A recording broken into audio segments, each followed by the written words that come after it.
السلام علیکم students, last lecture میں ہم نے دی ڈائنگ سن کی ٹرانسلیشن کمپلیٹ کی تھی. آج ہم اس کے آنسر کویشچنس کریں گے. تو پہلا کویشچن ہے، how is it that a star seldom finds another star near it? کہ کیسے ایک ستارہ دوسرے ستارے کو اپنے قریب پاتا ہے. The universe is very vast. The stars wander about in space. The distance between them is very great. Therefore, there is no chance for a star to come near another star. خلا بہت وسیع ہے اور اس میں ستارے ادھر ادھر گردش کرتے رہتے ہیں، اور ان گردش کرتے ہوئے ستاروں میں اس قدر فاصلہ ہوتا ہے کہ اسی لیے کسی ایک ستارے کا کسی دوسرے کے قریب آنا ایک انتہائی نایاب واقعہ ہوگا. What happened when, according to Sir James Jeans, a wandering star wandering through space came near the sun? کیا ہوگا سر جیمس جینس کے مطابق اگر ایک گردش کرتا ہوا ستارہ خلا میں گردش کرتا ہوا سورج کے قریب آ جائے. When a wandering star came near the sun, it created a huge tidal wave on the surface of the sun.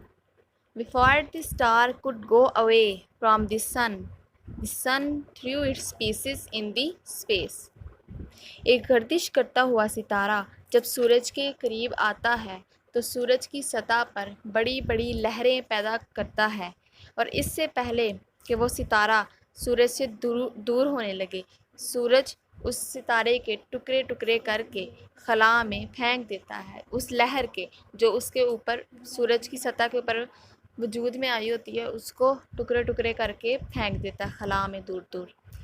What happened when the wandering star came nearer and nearer?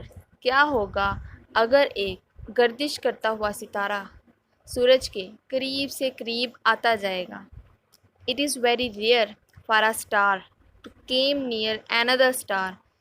When wandering star came near the sun, it created a force on the surface of the sun due to its gravitational pull. A tidal wave happened to travel throughout the surface, and the sun threw its pieces in the space.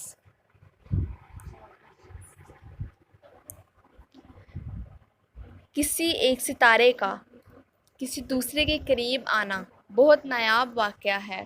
ایک گردش کرتا ہوا ستارہ جب سورج کے قریب آتا ہے تو اس کی سطح پر لہریں پیدا کرتا ہے، اور اس کی کشش اس قدر زیادہ ہوتی ہے کہ یہ بالآخر یہ موج کے پہاڑ ٹوٹ جاتے ہیں اور اس کے ٹکڑے خلا میں پھینک دیے جاتے ہیں.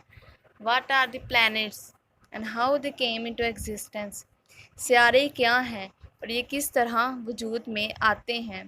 The planets are the pieces of the sun which the sun threw in the space. It happened billions of years ago. These planets are revolving around the sun ever since. Our Earth is also one of these planets. یہ سیارے سورج کے ٹکڑے ہیں جو کہ سورج خلا میں پھینکتا ہے.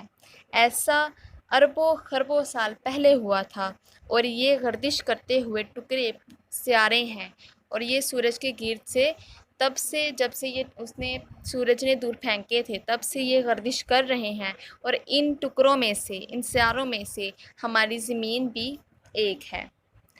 Why is there no life on the star? ستاروں پر زندگی کیوں نہیں ہے. The stars are like big burning balls of fire scattered in the space. They are far too hot for life to sustain on them. Life would melt there.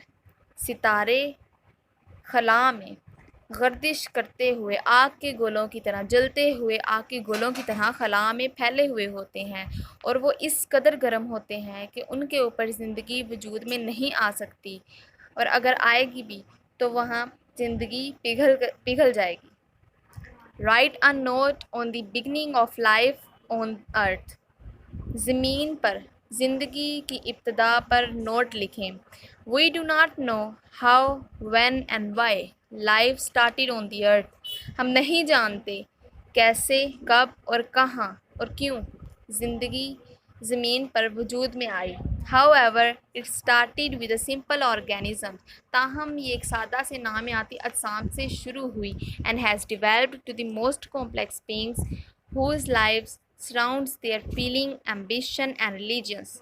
اور پھر یہ اس قدر پیچیدہ ہو گئی اور اب ان کی زندگیوں کا محور ان کی خواہشات، ان کے مقصد اور ان کے مذاہب ہیں. Why is the universe of which our earth is a part so frightening?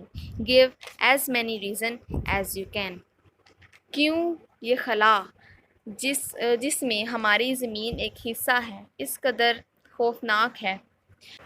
جتنے ہو سکے دلائل پیش کریں.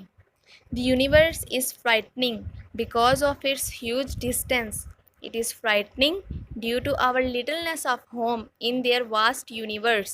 It is frightening because the kind of life that we know only exists on a tiny part in their vast universe.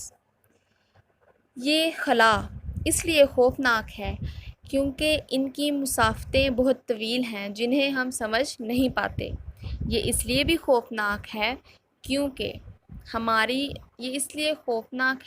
ہماری کائنات میں ہمارے گھر یعنی زمین کا چھوٹا پن کی وجہ سے.